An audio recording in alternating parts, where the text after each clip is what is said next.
안녕하세요. 폴 아저씨입니다. 자, 오늘은 여러분들이 휴대폰을 사려고 하면 가장 먼저 추천받는 5G 휴대폰에 대해서 이야기를 하려고 합니다. 여러분들이 동네 매장을 방문하든 혹은 강변이란 신도림 테크노마트를 가든 혹은 성지라는 곳을 찾아가든 어느 곳에서 휴대폰을 사려든 간에 대부분 1차로 권유받는 모델은 5G 모델입니다.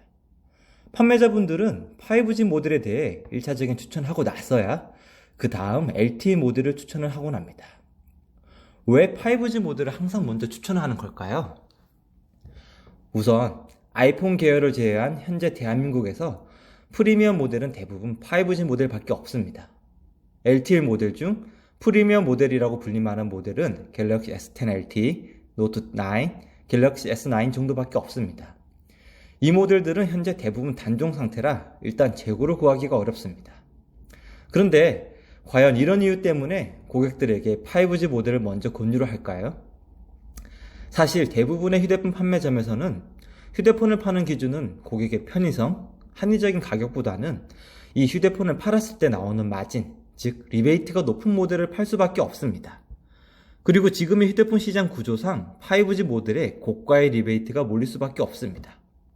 과연 왜 그럴까요? 작년 4월부터 우리나라에서는 5G 서비스가 시작되고 나서 통신사들은 5G 시장 점유율을 높이기 위해 각종 마케팅과 인프라를 집중하고 있습니다. 하지만 1년이 더 지난 지금 5G 서비스에 대해서는 많은 불만과 의문이 존재하죠. 그런데도 왜 통신사는 5G에 집중을 할까요? 우선 시장이 4G인 LTE 시대에서 5G로 넘어가는 가속이기 때문에 통신 3사 모두 시장을 선점하려는 이유가 큽니다. 가기부에서 발표한 무선 통신 서비스 통계 현황 2020년 5월 자료를 보면 통신 3사의 휴대폰 전체 시장 점유율은 SK텔레콤이 41.9%, KT가 26.7%, LG U+가 20.8%입니다. 하지만 5G 가입자 점유율만 놓고 보면 SK가 45.2%, KT가 30.3%, 그리고 LG U+가 24.5%로 차이를 보입니다. 사업의 영역과 관계없이 시장을 선점하는 곳이 결국 그 사업의 승패를 가늠하기 때문에 통신 3사에서는 사활을 걸고 시장 점유율을 놓고 치열한 싸움을 벌일 수밖에 없습니다. 하지만 시장 점유율만 놓고 보면 기존에도 통신 3사는 비슷한 패턴으로 경쟁을 하였습니다. 그렇다면 다른 이유는 무엇일까요?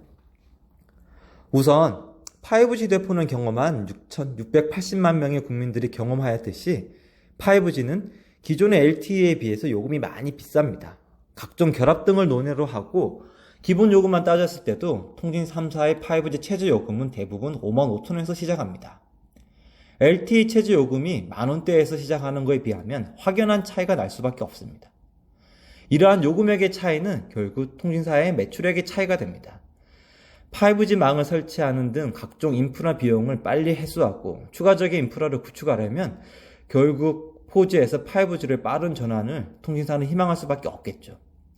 결국 시장 선점 그리고 더 큰 매출 확보 등의 이유로 5G에 많은 마케팅 비용을 쏟아붓기 때문에 대리점과 판매점에서는 5G 모델을 먼저 권유할 수밖에 없습니다. 5G 모델이 LTE 모델보다 평균 마진이 훨씬 높기 때문인 거죠. 자, 그렇다면 현명한 소비자인 우리는 어떻게 하는 것이 좋을까요? 프리미엄 모델이 필요해서 5G를 선택할 수밖에 없다는 가정하에 이야기를 해보려고 합니다. 다른 모델을 이야기하려면 선택지와 변수가 일단 너무 많겠죠? 판매점이나 대리점에서 각종 할인과 혜택 등을 통해서 5G 단말기를 그나마 저렴하게 구매했다고 가정해 봅시다. 자, 그럼 여러분은 고액의 요금을 계속 납부를 하고 해당 휴대폰을 2년 이상 사용해야 할까요? 많은 분들이 아직 모르는 사실이 하나 있습니다. 5G 단말기로 5G 요금제에 가입하고 나면 다시 LTE 요금제로 하향이 가능한데 이 부분을 모르는 분들이 아주 많습니다. 보통 휴대폰을 구매하고 나면 판매하시는 분들은 요금제를 짧으면 93일, 길면 121일 정도를 유지해달라고 부탁을 하시죠. 이 유지 기간은 통신사에서 대리점 혹은 판매점에 내려주는 가격 정책 때문에 그렇습니다. 이분들도 먹고 살아야 하기 때문에 약속한 요금제는 유지시켜주는 게 맞겠죠. 하지만 그 이후에는 어떻게 해야 할까요? 본인의 사용 패턴에 따라 요금제를 조절할 수 있습니다.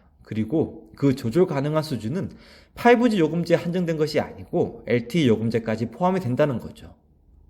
폴 아저씨도 사용하고 있는 핸드폰이 노트 10인데 현재는 4만원대 LTE 요금제를 사용하고 있습니다. 물론 이렇게 요금제를 낮출 때는 본인의 결합 조건 등을 꼼꼼히 따져보고 해야겠지만 아직은 LTE와 5G의 통신 차이가 크게 없고 다른 할인 등의 차이가 적다면 LTE 요금제로 변경해서 사용하는 것도 하나의 방법입니다. 자, 오늘은 여러분들이 휴대폰을 살 때 왜 5G 사라고 할까에 대한 궁금증을 간단하게 풀어봤습니다. 자, 다음 시간에 또 만나요.